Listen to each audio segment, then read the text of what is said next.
In the year 1922, there was a whispered deal that reached the White House. It began not on the public floor of Congress, but in the quiet corridors of power, where oil and politics mixed like oil and water, dangerous, slippery, and impossible to separate. By 1921, the United States had set aside several petroleum reserves for the Navy, strategic stocks meant to fuel battleships in an era when oil was becoming as vital to national security as coal had been. Secretary of the Interior, Albert B. Fall, a trusted member of President Warren G. Harding's cabinet, quietly arranged to lease two of those reserves, most famously Naval Petroleum Reserve No. 3 at Teapot Dome, Wyoming, to private oilmen without competitive bidding. The leases went to Harry F. Sinclair and Edward L. Doney, powerful figures in the oil industry. On paper, they were legal transactions. Behind the scenes, they were a conspiracy. Fall had reasons that sounded plausible to the untrained ear. Private development would increase production and supply. But the real motive was darker. Money, favors, and secrecy threaded through the deal. Doney's transfer of what would later be revealed as $100,000 to Fall, called a loan, looked like the payoff at the center of the conspiracy. Sinclair's involvement brought gifts and the promise of vast commercial advantage. They had taken public assets intended for national defense and shuffled them into private.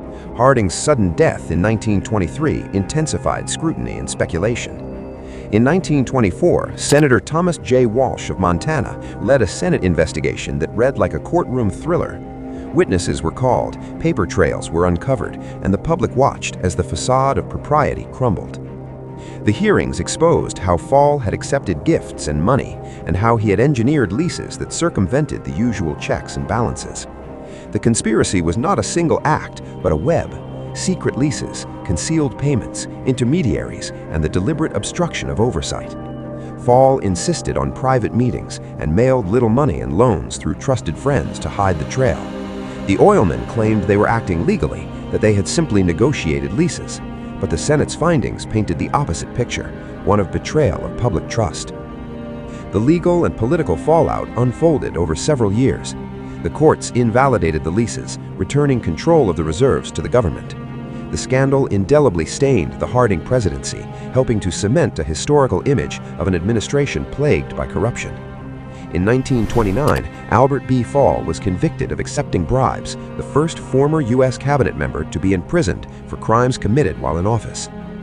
Teapot Dome was consequential because it illuminated the mechanics of political corruption in the modern age, how access and influence could be monetized, how strategic public assets could be privatized through secrecy, and how the mechanisms of oversight, press, Congress, courts, had to work in concert to restore accountability.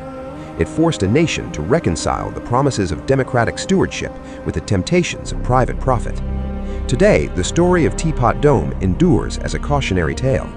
The wind still sweeps across the Wyoming plain, where the oil crept underground, and the name Teapot Dome survives in history books and classrooms as shorthand for scandal.